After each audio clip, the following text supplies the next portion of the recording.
Hi, YouTube. This is Dr. Wanda. And Gia. Okay. This time we're back. We wanted to do something we've never done before, which is actually to respond or sort of analyze, discuss, share some of the questions or comments that have been left for us. We think it's important. We've appreciated them. And as promised, there were at least two that I said I definitely want to read to Gia and share with Gia. And I know the language is a little heavy, but it doesn't matter. We don't grow if we're not exposed to bigger words and concepts. So, you ready? Yep. Okay, so this comment came from the Arrival. Okay, one day ago. It says, "I've watched almost all of your content about Ghana, if not all, and I really love your family.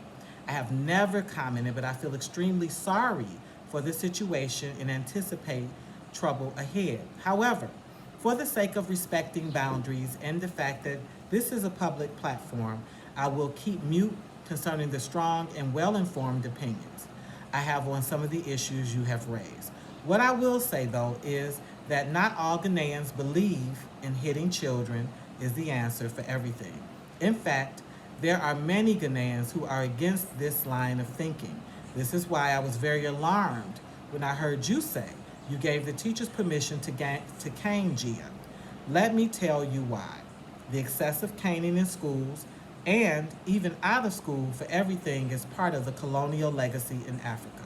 Furthermore, it has been officially banned, so the teachers who are caning children are doing so illegally. All in all, I think Gia is not at fault at all. Yes, she should and must respect older people, but that altercation should have never happened. So this was in a direct reply to the situation that happened with um, Isaac. So what are your thoughts, Jibu? My thoughts are, I get what he's saying that he doesn't like that they're still caning, but some children just need that a little bit of discipline at school. Cause look at America a little bit. Like there's no discipline anymore. Like that's been over. But mom experienced it as a child, but I haven't experienced it at all. But Except for your when little bit of caning was which it was like, okay, if you go to school and you get a red ticket, then you go back home and you tell your parents. If your parents get a phone call, then that is when it's included. But I get what he's saying that he doesn't like it. Me too. I don't like it that much, but there's at some. all. You don't like it at No, all. no, no, no. That much because, at all. because sometimes you go back home with bruises and stuff like that. Some people do it too much. Some people are Yeah, you are at the mercy of people's integrity and yeah. decency, whether they like your child, don't like your child. Yeah, you are open. Cause I mean, I've like I've watched people get caned, and I'm just like, no, thank you. I don't like it at all. But you And did get in your yeah, own situation. I did, Hmm. but um,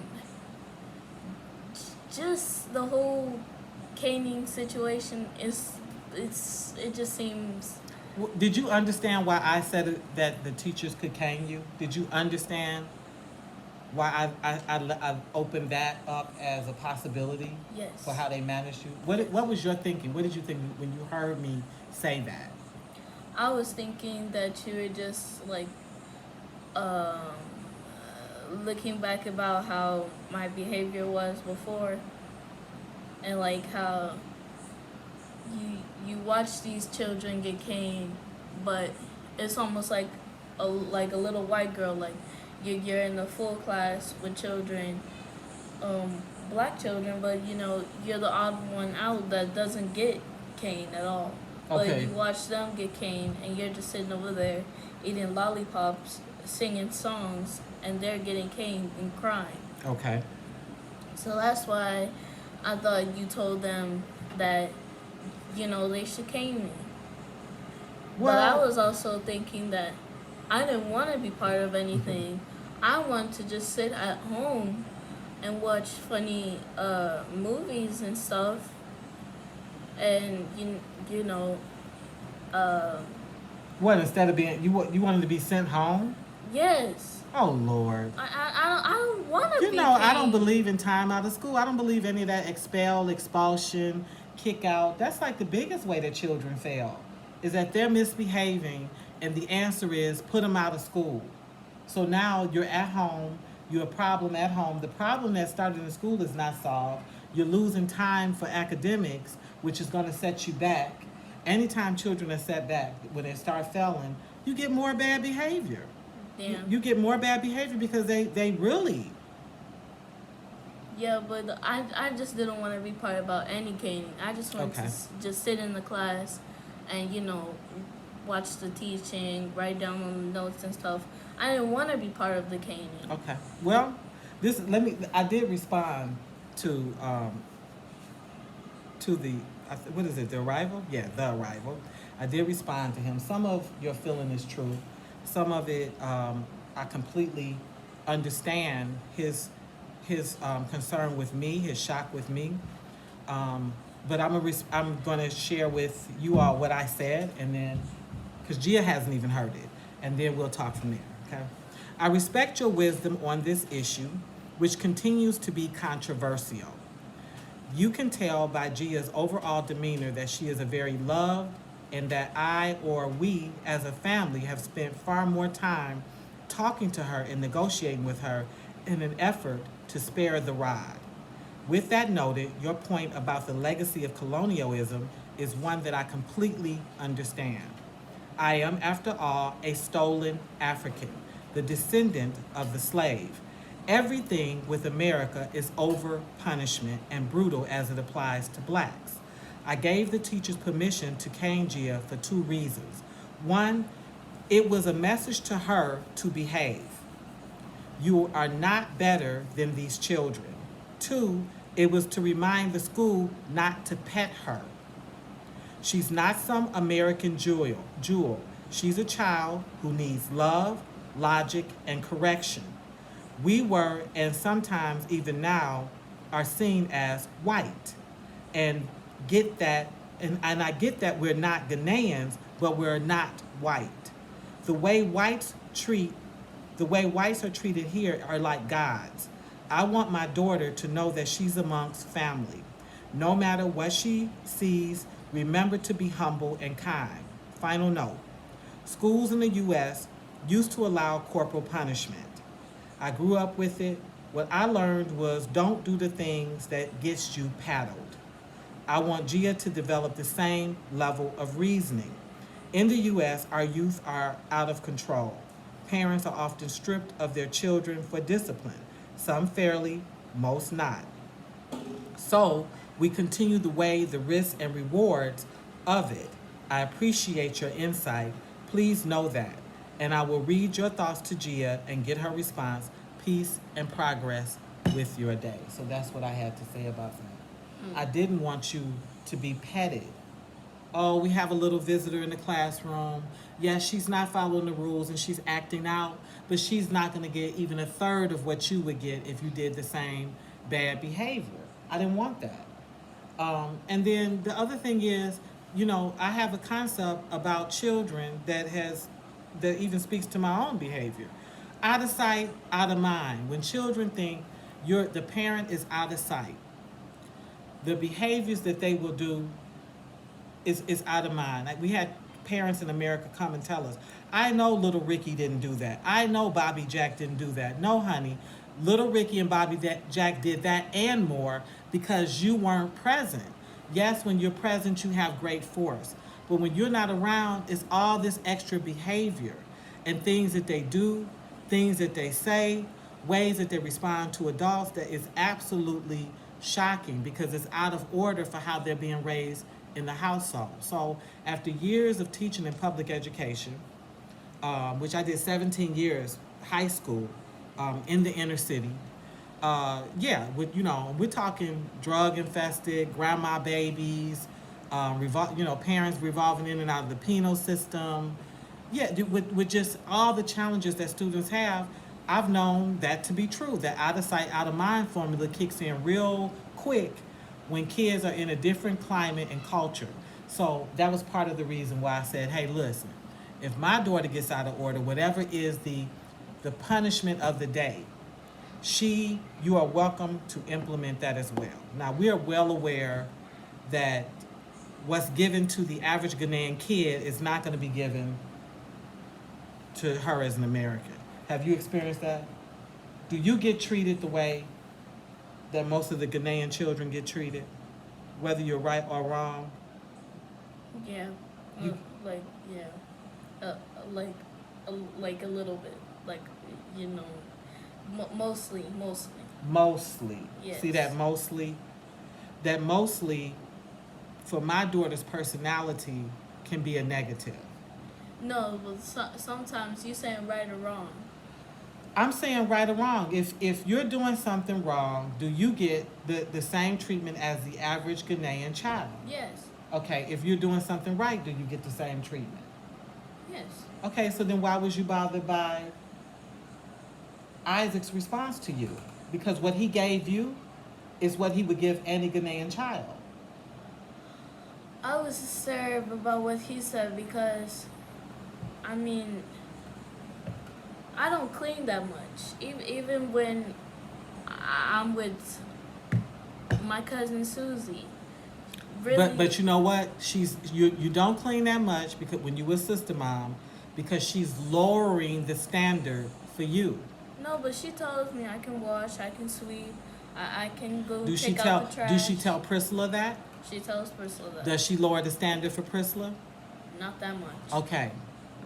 Why are you better than Priscilla? She lowers it for me because I can't wash that heavy of You a can't big of wash a that clothes. heavy because you haven't been washing. But every time you do it, if you was given the same chores and the same responsibility, you would get better at it. You have to do it to get better at it.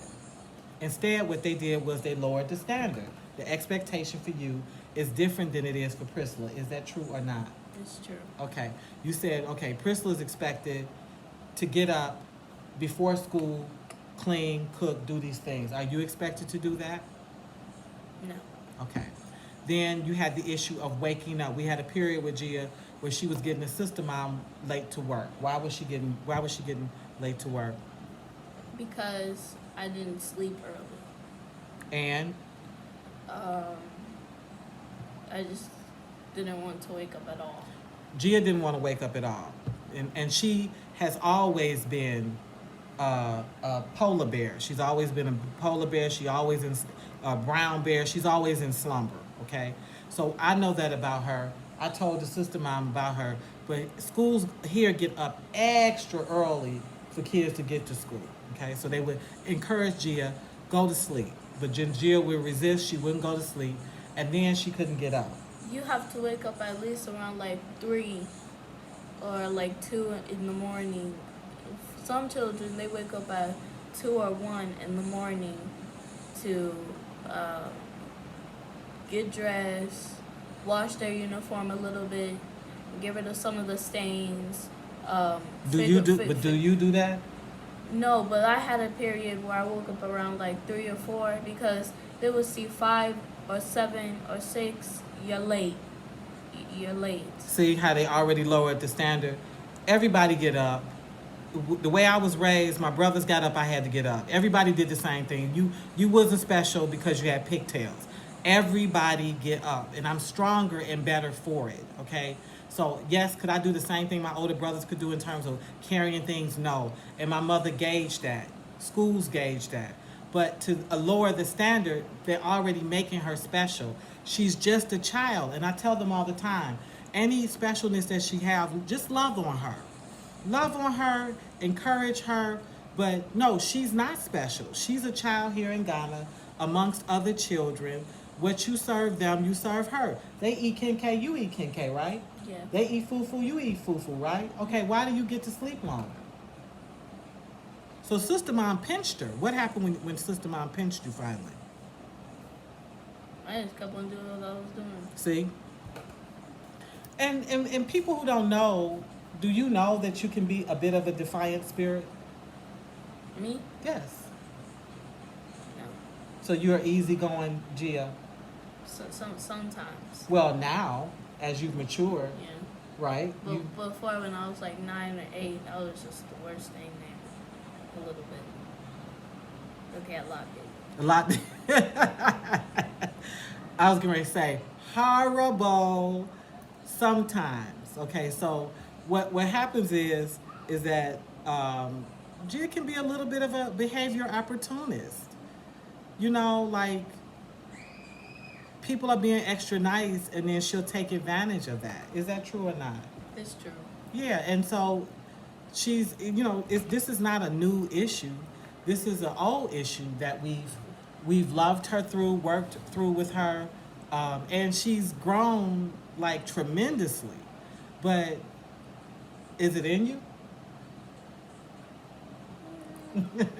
See, the fact that she got to do that tell you something. So, you know, she knows I'm a sweetie pie. I like being able to talk to you to help you reason. I like teaching her to critical think. One of the reasons I have not really laid like the rod heavy on Gia is because I know she's gonna have to be able to reason and critically think, use logic. I want her to think. I want her to control her emotions and think. How many times a year have I had to spank you? How many times in a year would you say I spank you? Once or twice. And usually when you get a spanking, why does it happen? Is it am I at error, or have you finally deserved it? Sometimes it's me, and sometimes it's you. Okay. Because, sometimes, you're brushing my hair, I complain and stuff, then it gets finally on your nerves, and you just slap me in the back of my head and pull my hair like this. No, I don't slap. I do this. No, you literally take your hair and just go. Oh, and when I do it, I love every second of it. And you actually have straight hair. You didn't see this hair? See this hair? Imagine this on the top of your head with your nice little ponytail. Every black girl in America has a story of their mother combing their hair and tapping with the comb when they get to complaining and streaming. This is just imagine Mexican people when their mothers are combing their hair. I cannot. And they take the comb and they just. I cannot. But you know why I can't? Because what makes you black, baby, is them coils, is those kinks and them coils. So no, they cannot have that experience because that hair is straight. I know it's straight, but I mean it's almost the same. Well, that's one. So that. The arrival, I appreciate you. I think this is an important discussion. I do need to take that serious. I understood I was putting her in the hands of the school that she was attending. I do want to say to you that she was there with her sister mom who teaches God. So I knew I was leaving her in a little bit of cushion, of supervision. And sister mom usually texts and tell on her first. Before anything happens. But yes, I do not want my daughter to be a pet here. I know behind our backs, they'll call us Bruno. Gia less because she's like really just blended herself into the culture. But it's very hurtful to be an American black and come from the treatment that we've received through slaveocracy and post, and have Ghanaians call us Brunos and say like you're white or you're foreign, and we're trying to figure out how could we possibly be foreign and we're here. So I didn't want her to be foreign in the classroom. I didn't want her to be a Bruno in the classroom. I wanted her to be the average child, being attentive and respectful to the teachers, and should she get out of order, whatever the protocol is in place, when in Ghana, do as the Ghanaians do. She was to be caned. Okay. Anything else you want to say?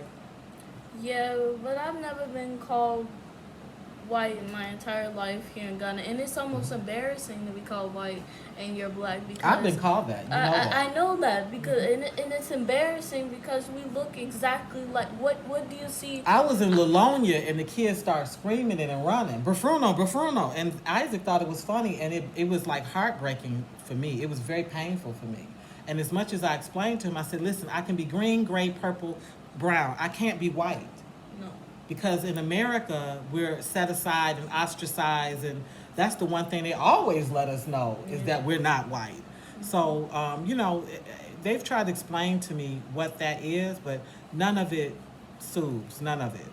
Yeah, it's just too It's much. hard. Yeah, it's too much. It's very, very hard, especially because I just see myself as black. So wherever I land, Hmm. you know, if I see other black people, I feel comfortable. I feel at home because, you know, the U.S. is about color. You know, like if they didn't see our colors half of the time, they wouldn't even bother with us. But the color makes us stand out, and it's you know it's almost a penalty because you know because you are black.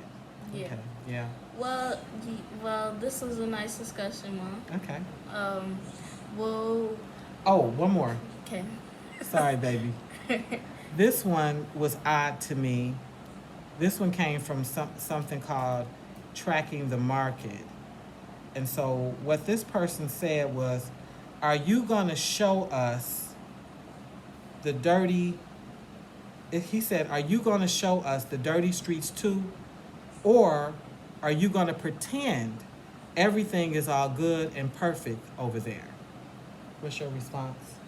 My response is, if I was a grown person, this person, if I heard this in front of me, I would have lost my You mind. don't like the No, comment? Why? no, not at What is all. it about the comment that's bothering you? Like, why you have to be so smart mouth on a kind show? Um, And it has to do with you. Why are you coming on this show talking about, you know, dirty streets. dirty streets? And it's just like, you already disrespecting them, calling them dirty streets. I mean, I know it's dust and everything, but you ain't gotta, like, just insult But why them is that our bad. job? Why is it our job to walk around and report that they're dirty streets or you know water issues or the pothole? Why is that somehow?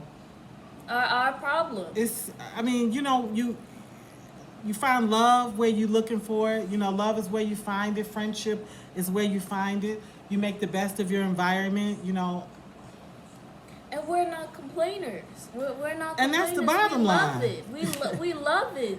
The dirt, the dust, the mud, the everything. We love it. It's just nature. It's nature and it's their country. Like, you know, I'm not gonna come here, you know, and be here 36 seconds and all of a sudden have a whole infrastructure plan for Ghana. I don't think that's why God sent us here. That's not my issue. I come from a country that has an amazing infrastructure. Beautiful paved roads, nice functional highways and byways. But we get pulled out our car for simple traffic violations and wonder if we're going to make it home. We wonder if our men are going to make it home. We are being videotaped, being shot and killed publicly. So that's the least of my problems is, you know, the dusty roads. Let me say this. This was my response to him, and then we're going to wrap up because I know Yeah. you gotta go to class actually. Yeah. I said I grew up in Detroit, Michigan, and moved to Chicago, Illinois. I am the adult child of an alcoholic and a domestic. I was raised on the aid for dependent children, in other words, welfare. I can show you those dirty streets as well. But that's not my life and that's not my purpose. I'm here to live, and dirt don't hurt. And there's no such place as perfect as ask the Kennedy family that has known nothing but pain, or Robin Williams who committed suicide.